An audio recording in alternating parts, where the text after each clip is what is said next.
you guys know, Marvel, it's very secretive. How hard or how easy is it keeping a secret of, when you have movies of this magnitude? Secrets? What's he talking about? We can't even admit that there are secrets. Yeah. Okay. So early on, you're coming in working. Do you know everything you're doing, or is it like day by day for you?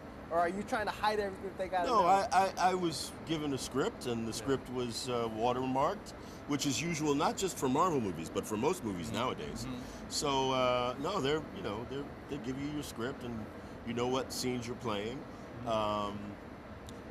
There are other things that as a fan, that happen that need to be kept hush hush, and those things. It's great that you don't know, that we don't find out until you find out. And you guys have been part of movies like this and attending these cons and then these screenings. Does it get better, or do you guys enjoy it more?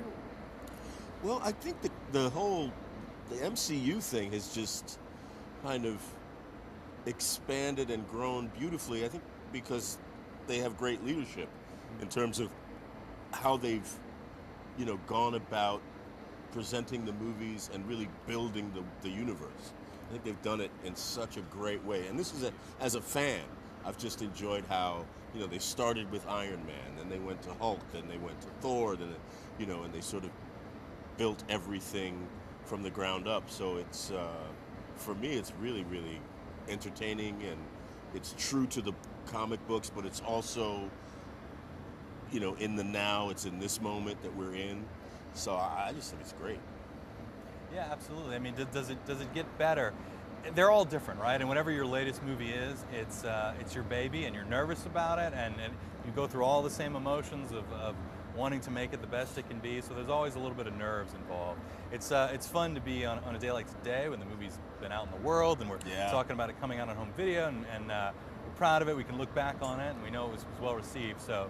Today's fun. Today's a cool day to talk about it. It's a lot. Yeah, it's better today than relaxed. making it. Well, like in something like AntMan, it's a little more relaxed in a sense in comparison to other ones. Is that easier or tougher knowing that it's its own little realm too that has to signify its own? I think in a lot of ways it's a lot harder because there's a definite comedic element throughout the AntMan world. So it's trickier. It's a finer line to walk, but because it's really kind of anchored with his relationship with his daughter, that gives it a kind of universal appeal. He's very relatable in that way. Yeah, it's comedy. Comedy can be hard, and there's a very clear indicator if it's working or not. If people are not laughing, you know that you've missed the mark. Yeah. So it can be fun to do, but yeah, it's all still there. So you've been all over the Marvel realm.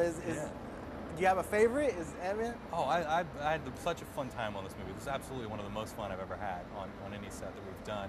And you talk about the tone and the lighter tone. That's one of the reasons I gravitated towards it. I wanted to come play in the sandbox. I didn't work on the first one. Like Laurence, I was new to part 2 on this one. And I wanted to work with Paul and Evangeline and Michael and Peyton, and together with the old crew, we got to meet some new faces that we were very lucky to join the party. And it was a lot of fun. It was a fun atmosphere on this one, for sure. So having been a part of this, for so long now, do you guys have a favorite place, or like when you were on location, where you enjoyed being? Oh, well, the wharf was great. Just being down by the wharf was really kind of cool, because we were out there like with, lots of people who didn't care that we were making a movie and were trying to get their crabs, and then we had some great times in Chinatown too. Yeah, absolutely. It was great. The fortune cookie factories in Chinatown were really kind of cool to visit when we were working there. And you mentioned City Lights books. That's always a must stop when we come through the city. That was really fun. I spent probably more money than I should there on a few trips. Right.